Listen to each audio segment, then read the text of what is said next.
Hello guys, let me introduce myself. My name is Rizky Pauji. I'm from Sub-District Rongga. Before you watching this video, please like and subscribe because like and subscribe that's free.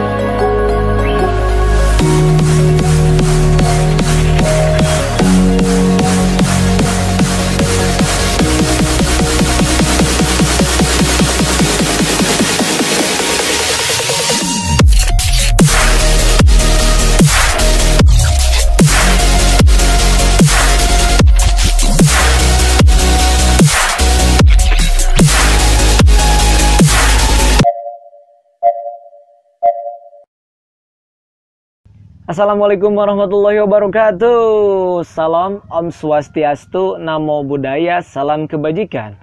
Firstly, let thanks and pray unto our God Allah Subhanahu wa Ta'ala, who has given us some blessing and mercies. Secondly, may salawat and salam always be given to our Prophet Muhammad Sallallahu Alaihi Wasallam, who has guided us from the darkness to the brightness, from stupidity to the cleverness, from Jahiliyah era into Islamia. Hai teman-teman, how are you today? Bagaimana kabar kalian hari ini?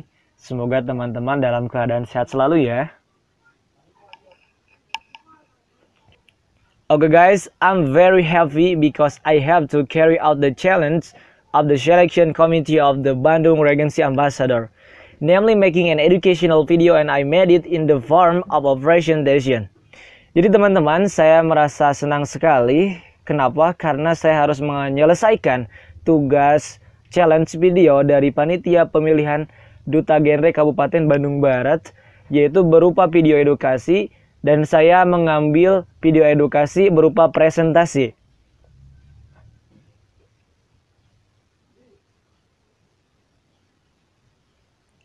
Oke guys, ini adalah profil saya. Let me introduce myself. My name is Rizky Pauji. I'm from Sub-District Rongga and my age is 19 years old and materi can explain it is danger of KTD. Oke teman-teman, ini adalah profil saya. Nama saya Rizky Pauji, umur saya 19 tahun. Saya perwakilan duta dari Kecamatan Rongga dan materi yang akan saya sampaikan yaitu mengenai bahaya KTD atau kehamilan tidak diinginkan.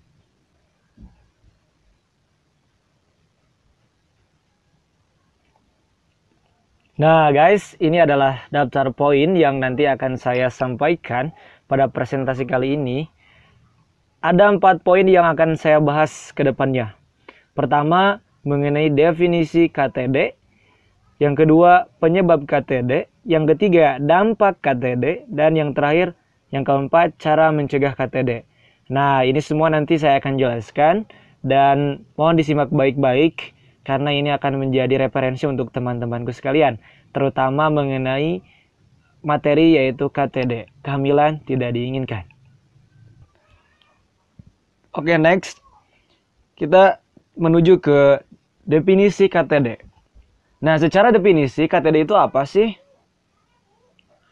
Nah, KTD atau kehamilan tidak diinginkan merupakan kehamilan saat dimana salah satu atau kedua belah pihak dari pasangan tidak menginginkan terjadi kehamilan sama sekali teman-teman. Atau kehamilan yang sebenarnya diinginkan tapi tidak pada saat itu. Nah, ini bisa terjadi bagi pasangan yang sudah menikah maupun bagi remaja.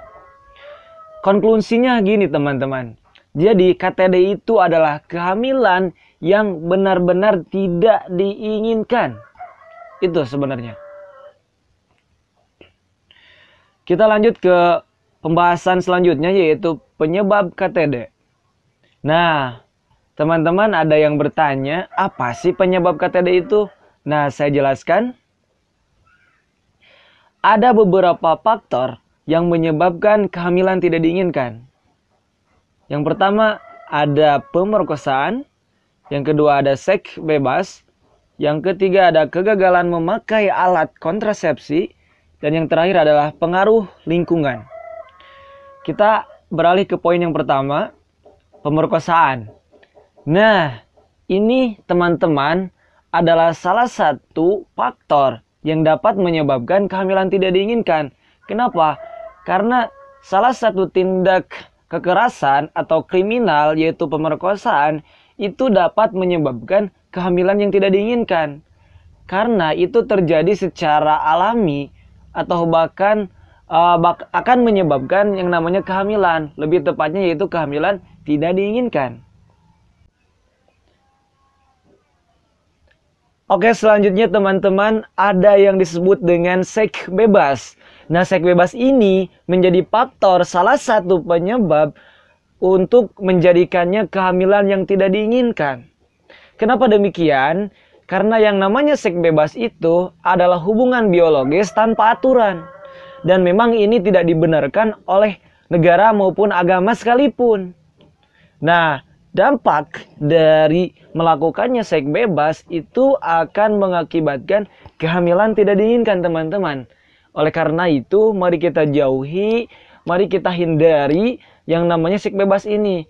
Karena apa? Sangat merugikan teman-teman. Nah, selanjutnya ada yang disebut dengan seks pranikah.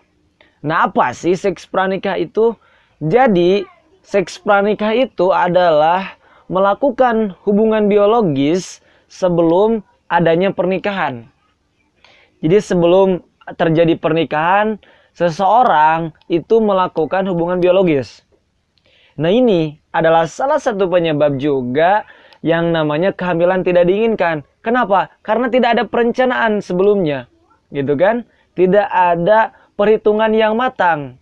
Oleh karena itu, mari kita jauhi yang namanya seks pranikah ini. Dan lebih baik lagi melakukan hal seperti itu kalau sudah ada ikatan sah, yaitu diikat menjadi sebuah pernikahan. Supaya untuk menghindari dan mengantisipasi yang namanya kehamilan yang tidak diinginkan. Nah, selanjutnya penyebab dari KTD atau kehamilan yang tidak diinginkan adalah kegagalan memakai alat kontrasepsi. Nah, alat kontrasepsi ini sejatinya adalah untuk menahan atau bahkan menolak yang namanya terjadi kehamilan. Nah, oleh karena itu, kegagalan atau malfungsi dari pemakaian alat kontrasepsi ini juga akan mengakibatkan kehamilan yang tidak diinginkan. Oleh karena itu, kepada teman-teman yang sudah menikah, itu harus bisa lebih diperhatikan lagi menggunakan alat kontrasepsi. Sebab akan yang terjadi yang namanya kehamilan yang tidak diinginkan, dan itu akan menjadi sebuah beban atau tanggungan. Kenapa? Karena kehamilannya itu tidak direncanakan. Nah, penyebab lain yaitu pengaruh lingkungan. Teman-teman tahu, biasanya kalau kita berteman dengan tukang copet misalnya, maka kita akan terbawa dan kita akan menjadi pencopet pula. Dan kalau kita bergaul dengan orang yang baik, orang yang alim, maka kita akan menjadi baik pula. Oleh karena itu, kita harus lebih bijak teman-teman mencari atau memilah dan memilih teman dan lingkungan yang baik, sehingga akan membawa kita ke dalam perubahan yang lebih baik lagi. Karena ada perkataan, barang siapa yang hari ini lebih baik daripada hari kemarin, maka dia termasuk adalah orang yang beruntung, teman-teman. Selanjutnya ada yang disebut dengan dampak KTD. Penasaran kan apa itu dampak KTD? Nah, saya akan jelaskan pula. Ada 6 poin di sini, teman-teman. Yang pertama kita akan bahas tekanan psikologis. Nah, tekanan psikologis ini jelas ya teman-teman. Ketika seseorang itu harapannya tidak sesuai dengan apa yang dia harapkan, maka itu akan menjadi atau akan terkena tekanan psikologis. Dan terutama konsekuensinya adalah sanksi sosial. Yang kedua, kalau dalam usia remaja itu bisa putus sekolah. Kenapa demikian? Karena terhalang dengan yang namanya kehamilan yang tidak diinginkan itu. Yang ketiga, kerentanan terjadinya gangguan pada kesehatan organ reproduksi. Ini logis. Kenapa? Karena usia remaja yang terjerumus kepada hal-hal seperti itu akan terjadi yang namanya gangguan pada kesehatan organ reproduksi. Kenapa? Karena belum siap untuk itu. Yang keempat adalah perasaan malu atau feeling shame. Kenapa ini terjadi? Karena tetap itu yang menjadikan perasaan malu adalah tekanan psikologis itu. Yang kelima yaitu sensitif atau mudah marah. Jelas ini menjadi sebuah konsekuensi gitu kan, dan akan menjadi sensitif pula.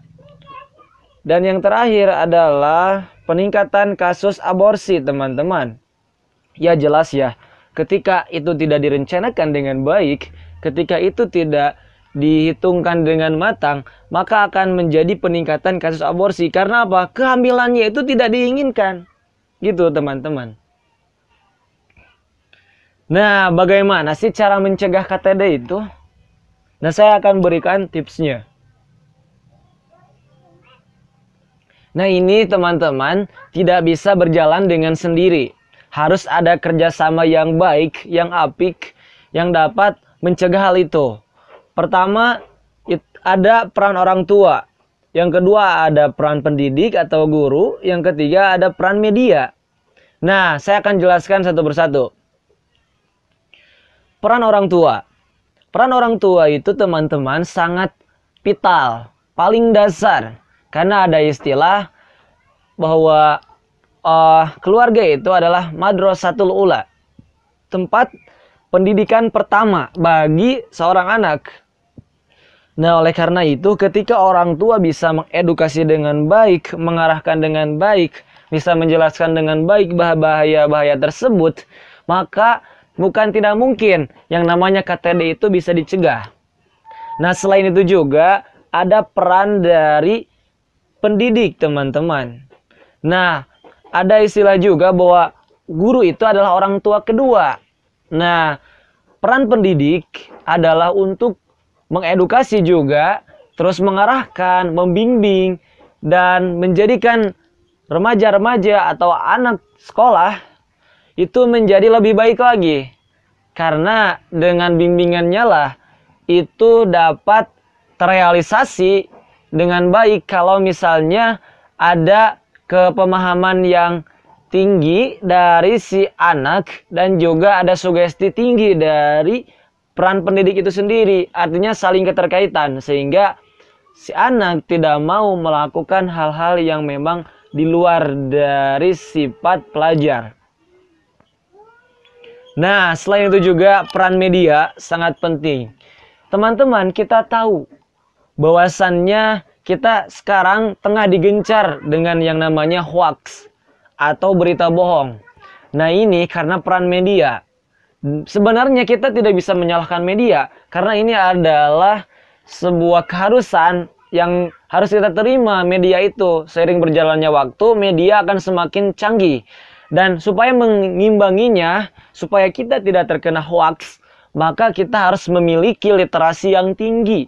Pemahaman tingkat tinggi dalam literasi atau membaca. Nah, supaya apa? Supaya kita tidak termakan yang namanya isu-isu hoax, teman-teman. Dan ini sangat bahaya. Nah, yang terakhir, teman-teman, harus ada kesadaran dari kita semua selaku remaja.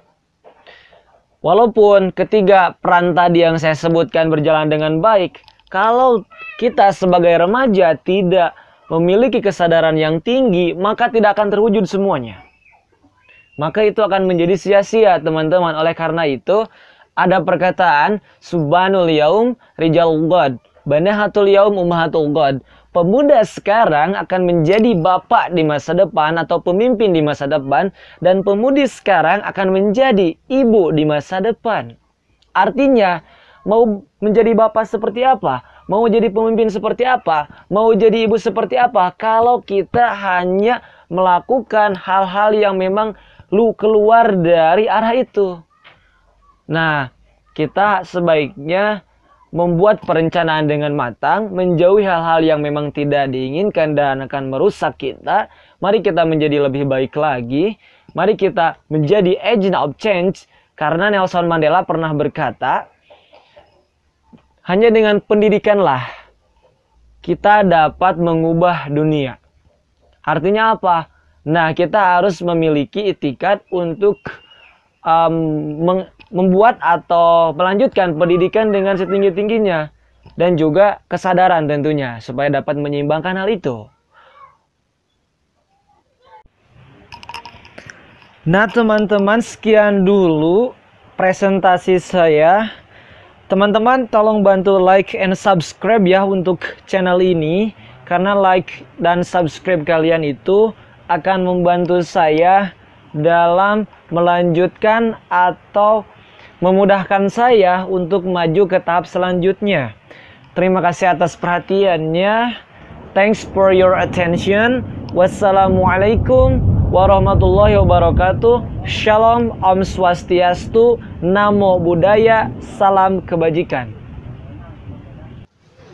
Thanks for your watching this video. Please like and subscribe because like and subscribe that's free.